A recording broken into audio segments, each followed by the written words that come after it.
En el siglo XIX, un hombre cambió para siempre la manera en que entendemos la mente humana. Su nombre era Sigmund Freud, un neurólogo vienés que fundó el psicoanálisis, una corriente que exploró las profundidades del inconsciente, los deseos reprimidos y los sueños como ventanas a nuestro yo interno. En este video exploraremos las teorías fundamentales de Freud y cómo su trabajo ha influido profundamente en la psicología moderna. El psicoanálisis, como Freud lo concibió, fue tanto una teoría como un método terapéutico.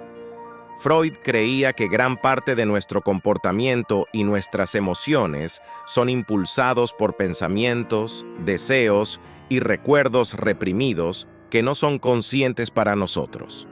El objetivo principal del psicoanálisis era hacer conscientes esos contenidos reprimidos para que la persona pudiera procesarlos y comprenderlos. Freud utilizó métodos como la asociación libre, en la que el paciente decía lo primero que le venía a la mente sin censura, y el análisis de los sueños, que él consideraba el camino real hacia el inconsciente, para desvelar los conflictos internos de sus pacientes. A través de estas técnicas, Freud buscaba revelar los deseos inconscientes que subyacían a los síntomas neuróticos o a los comportamientos inexplicables. El psicoanálisis no solo intentaba tratar síntomas, sino que también ofrecía un marco para comprender la mente humana en su totalidad. Freud sostenía que muchas de nuestras elecciones de vida, nuestras relaciones y nuestros problemas emocionales se explican mejor cuando examinamos las influencias de nuestra infancia y los conflictos reprimidos en nuestro inconsciente. Esta visión se convirtió en la piedra angular de la psicoterapia moderna, la interpretación de los sueños. Para Freud, los sueños no eran simplemente fenómenos aleatorios que ocurren durante el sueño, sino manifestaciones de deseos reprimidos. En su obra seminal, La interpretación de los sueños, 1900, Freud explicó cómo los sueños actúan como una vía de acceso al inconsciente, una forma de explorar deseos que, de otra manera, estarían fuera de nuestro alcance consciente. El contenido de los sueños, según Freud, está compuesto por el contenido manifiesto y el contenido latente. El contenido manifiesto es la historia del sueño tal como la recordamos, las imágenes y escenas superficiales. El contenido latente es el verdadero significado del sueño, que a menudo está disfrazado y encriptado a través de símbolos. Por ejemplo, un sueño sobre volar podría simbolizar un deseo de escapar de responsabilidades o limitaciones. Freud describió varios mecanismos a través de los cuales el contenido latente es transformado en contenido manifiesto.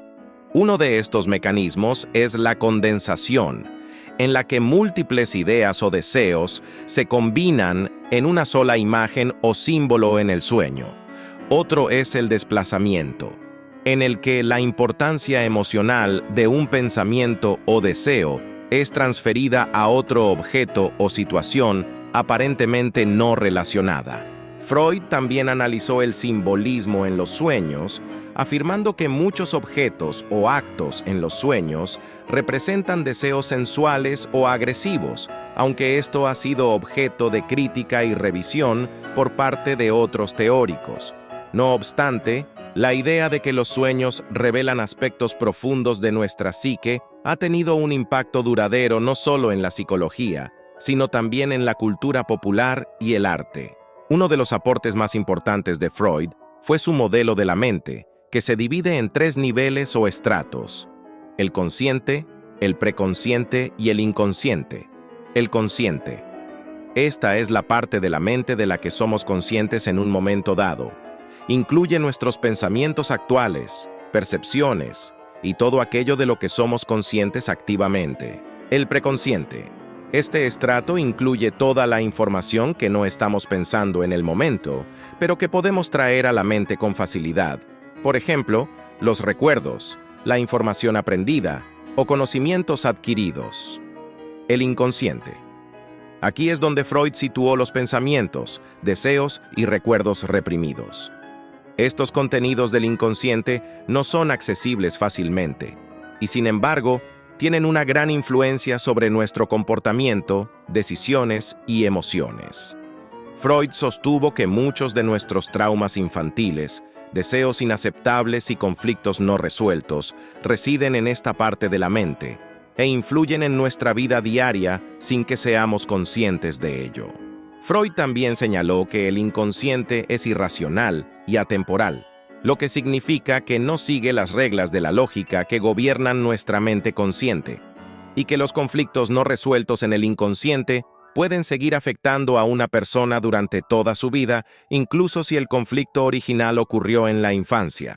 Cuando una persona enfrenta un conflicto entre sus deseos inconscientes y las restricciones morales o sociales, la mente utiliza mecanismos de defensa para protegerse de la ansiedad o la angustia.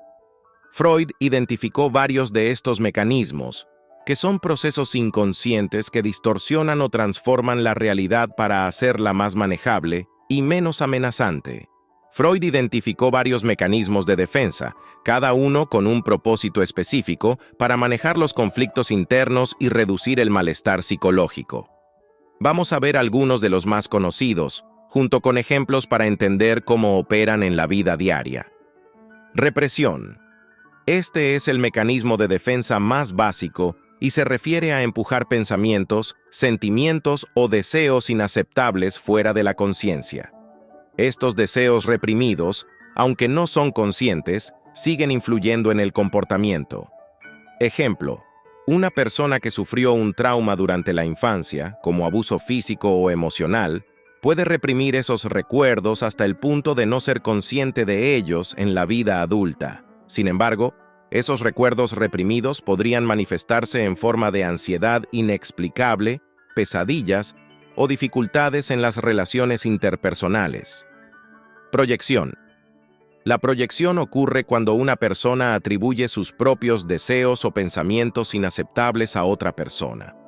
Es un mecanismo en el que evitamos reconocer nuestros propios defectos al verlos en los demás. Ejemplo: un hombre que tiene pensamientos de infidelidad puede, sin darse cuenta, comenzar a sospechar que su pareja está siendo infiel, aunque no tenga ninguna razón real para creerlo. Al proyectar sus propios deseos en su pareja, evita confrontar sus propios sentimientos de culpa. Racionalización. La racionalización implica crear explicaciones lógicas o socialmente aceptables para comportamientos o pensamientos que en realidad tienen una causa emocional o irracional. Es una forma de justificar o excusar una conducta que, de otro modo, podría resultar incómoda. Ejemplo: una estudiante que no estudió lo suficiente para un examen y obtuvo una mala calificación, podría racionalizar el resultado diciendo: el profesor es muy injusto y sus exámenes son imposibles de aprobar, en lugar de aceptar su falta de preparación. Desplazamiento.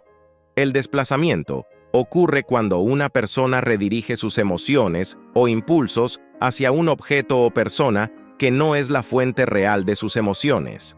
Suele suceder cuando es demasiado riesgoso o inapropiado expresar esos sentimientos directamente a la fuente.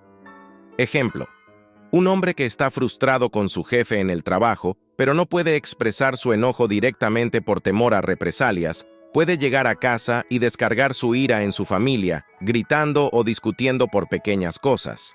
Aquí, la ira se desplaza de la figura de autoridad, el jefe, hacia un blanco más seguro, la familia. Sublimación.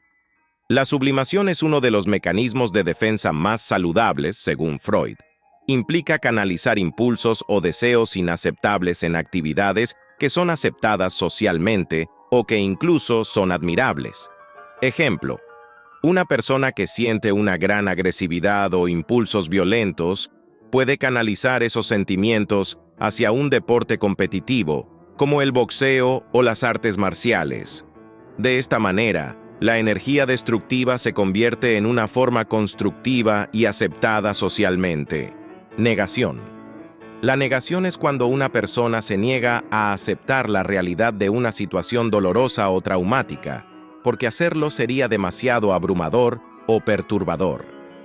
Ejemplo: una persona que recibe un diagnóstico médico grave, como cáncer, puede negar la gravedad de su situación diciendo: Los doctores están equivocados.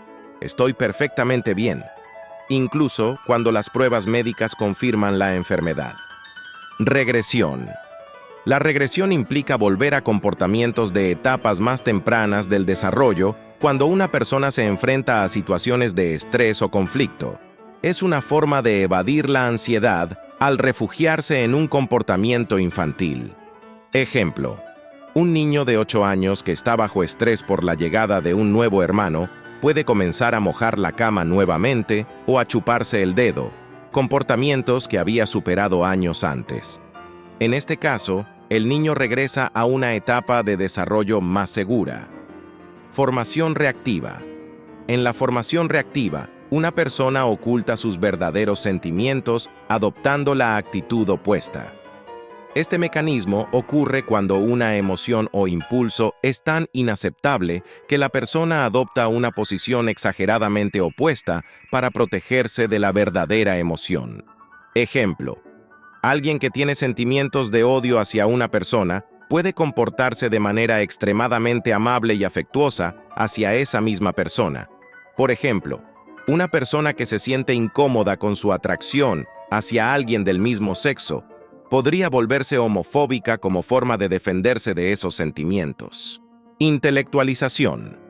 Este mecanismo de defensa implica evitar las emociones angustiantes enfocándose en hechos y lógica. Al despersonalizar una situación emocional, la persona puede lidiar con ella de una manera más fría y menos emocional. Ejemplo: un médico que trata a pacientes gravemente enfermos puede usar la intelectualización para evitar conectar emocionalmente con el sufrimiento de sus pacientes. En lugar de preocuparse por el dolor y la tristeza de la enfermedad, se enfoca exclusivamente en los aspectos técnicos del tratamiento. Como conclusión, los mecanismos de defensa son esenciales para ayudarnos a lidiar con el malestar emocional y los conflictos internos. Sin embargo, cuando se usan en exceso o de manera crónica, pueden interferir con nuestro crecimiento personal y la capacidad de enfrentar problemas de manera realista. Comprender y ser consciente de estos mecanismos puede ser el primer paso hacia una mejor salud mental y emocional.